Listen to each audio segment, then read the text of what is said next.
आपने कल भिवंडी में कहा कि यहाँ मराठी बोलने की जरूरत नहीं है, इस पे क्या कहना चाहेंगे? ऐसा है कि भिवंडी कारपोरेशन में मैं कमिश्नर से अपने डेलीगेशन लेके मिलने गया था। जब नीचे उतरा 10-15 टीवी वाले खड़े थे, वहां पर सबसे बात हो रही थी, तो एक ने कहा कि मराठी बोलिए। मैंने कहा देखो यहाँ बहुत सारे चैनल यहाँ पर हैं और मेरी आवाज से मुंबई महाराष्ट्र में नहीं पूरे देश में जानी है, तो आप एक टीवी के लिए मैं मराठी का यहाँ इकड़े मराठी बोलने की आवश्यकता ना है। मैं मराठी बोल सकता हूँ, मैं मराठी सीख रहा हूँ। और ये जो है ना वावेला करने वाले लोग जो है ना, ये सिर्फ राजनीतिक रोटी सेक रहे हैं। मैं मराठी से मोहब्बत करता हूँ और महाराष्ट्र में रहता हूँ, महाराष्ट्र से मोहब्बत करता हूँ। आप मराठी सीख भी रहे हैं, आपने पढ़ के भी बताई मराठी, कुछ तो जरा बताइए। अरे कितना बताऊं, सबको तो सबको दिखा दिया मैंने, मराठी पढ़ रहा हूँ, पढ़ना चाहिए। मगर ये दिखाने से किसी को ये नहीं लगना चाहिए कि मैं किसी के डर से बोल रहा हूँ।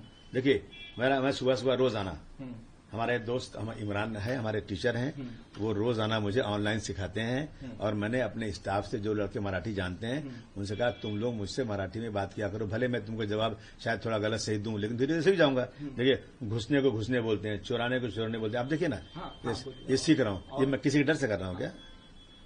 आपने आई लव मराठी। हाँ, कि आपसे जबरदस्ती असेंबली में मराठी बुलाई गई थी, जब आपने नहीं बोली क्या? नहीं, जब आती नहीं थी मुझे मराठी, मुझे मराठी आती नहीं थी। और मैंने स्पीकर से पूछा था, उन्होंने तुमको आसामी जबान भी तुम बोल सकते हो, तुमको बोलना है तो तुम जो है गुजराती जबान में शपथ ले सकते हो। तो मैं क्या किसी के डर से बोलूं क्या? हिंदी इस देश की राष्ट्रभाषा है, राजभाषा है।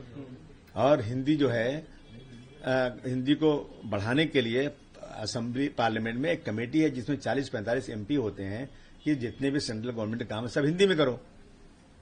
पी चिदम्बरम का बयान आया कि जब जो 26/11 का हमला हुआ था उसके बाद पाकिस्तान पे कार्रवाई करना थी, लेकिन अंतर्राष्ट्रीय दबाव था, इस वजह से कार्रवाई पाकिस्तान पे हमने रिटेलिएट नहीं किया। क्या कहेंगे? कब तक घुटने टेकते रहेंगे हम लोग अमेरिका के सामने?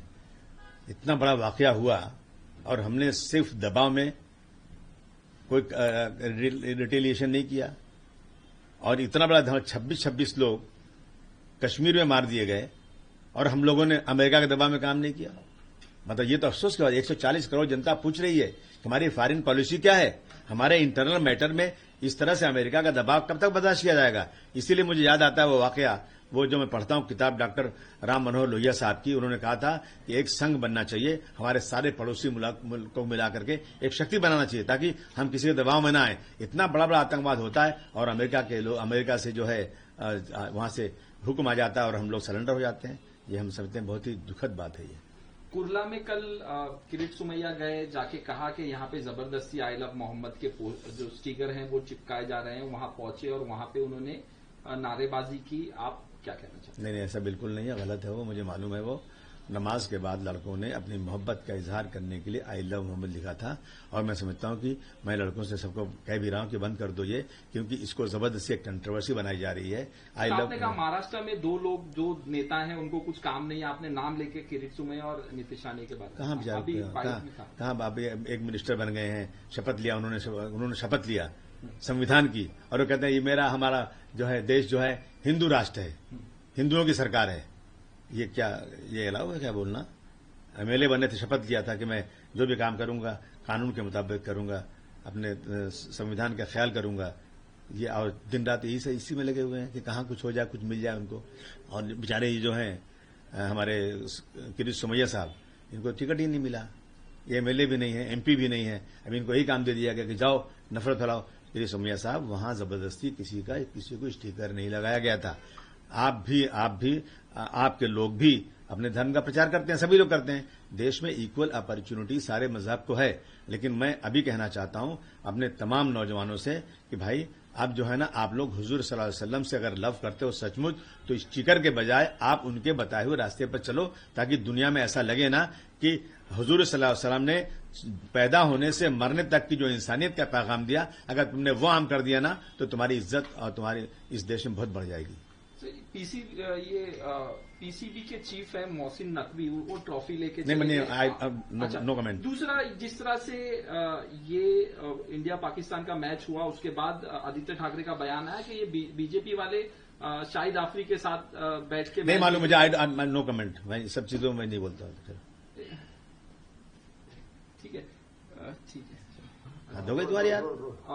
All India personal law board का जो बंद बुलाया गया था 3 तारीख को, वो वापस लिया गया, क्या कहते हैं? देखिए, all India personal law board ने जितने जितने हमारे इश्यूज होते हैं, हमारे शरीयत के मजहबी उस पे जो है काम करती है, और उन्होंने ऐलान किया था 3 तारीख को सुबह 8 बजे से 2 बजे तक दुकानें बंद रखना, कारोबार बंद करना। फिर उनकी मीटिंग हुई और सब लोगों ने कहा कि इसको थोड़ा एक्सटेंड कर दीजिए, पोस्टपोन कर दीजिए। उन्होंने पोस्टपोन किया, इसकी क्या वजह वही जानते होंगे, लेकिन हम लोग उनकी लीडरशिप के अंदर उनके पीछे काम करते हैं। बरेली में इनकाउंटर करके जो आरोपी थे उनको अरेस्ट किया गया है, तंजीम जो है उनको क्या कहना चाहते हैं, आई लव मोहम्मद वाले? इतना बड़ा गुनाह नहीं किया था। अगर लोगों ने परमिशन नहीं लिया था तो उनको परमिशन नहीं लेने के लॉ में बंद करना चाहिए, आपको उन पे एक्शन लें।